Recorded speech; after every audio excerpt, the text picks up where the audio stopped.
মধ্যপ্রাচ্য জুড়ে যুক্তরাষ্ট্র, ইসরায়েল ও ইরানের মধ্যে চলমান যুদ্ধ পরিস্থিতিতে বিশ্ববাজারের পাশাপাশি সংকট দেখা দিয়েছে দেশের জ্বালানি বাজারেও। এই প্রেক্ষাপটে তেল পরিবহন ও সরবরাহ কার্যক্রম পর্যবেক্ষণে দেশের পেট্রোল পাম্পগুলোতে ট্যাগ অফিসার নিয়োগ ও জ্বালানি তেলের বণ্টন নিশ্চিতে কার্ডভিত্তিক ট্র্যাকিং ব্যবস্থা নেয়ার সিদ্ধান্ত নিয়েছে সরকার।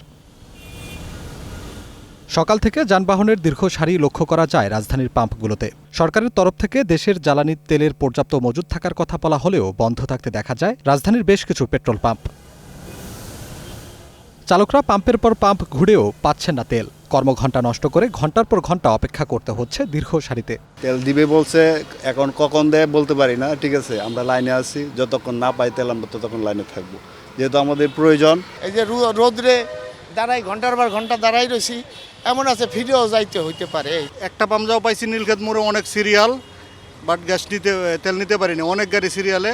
এখন ঘুরে আসলাম যে এখানে পাবো, কিন্তু এটাও দেখি এখন বন্ধ।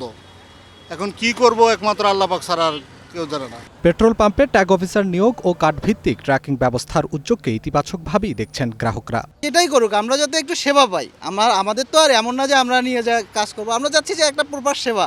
আসলে আমরা সাধারণ যা বুঝি আবেগ দিয়ে চলে না। ঠিক আছে, সরকার যদি মনে করে না এটা করলে ভালো হবে, আলহামদুলিল্লাহ ভালো।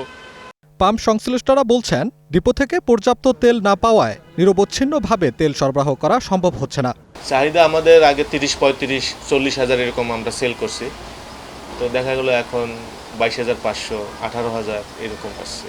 ডিপুতে গেলে আমরা পে অর্ডার রয়ে গেলে পে অর্ডার ধরেন 3টা সাইডে পে অর্ডার আমাকে থাকে, রিজার্ভ থাকে, কিন্তু ওই অনুযায়ী ডিপুতে তারা তেল দেয় না। কোনো ডিপুতে কোনো রিকোয়েস্টই চলে না, কোনো কথা হয় বলে তারা আমার সাথে। এদিকে জ্বালানি তেলের অবৈধ মজুদ ও পাচারকারীদের তথ্য দিয়ে সহায়তা করলে 1 লাখ টাকা পুরস্কার ঘোষণা করা হয়েছে।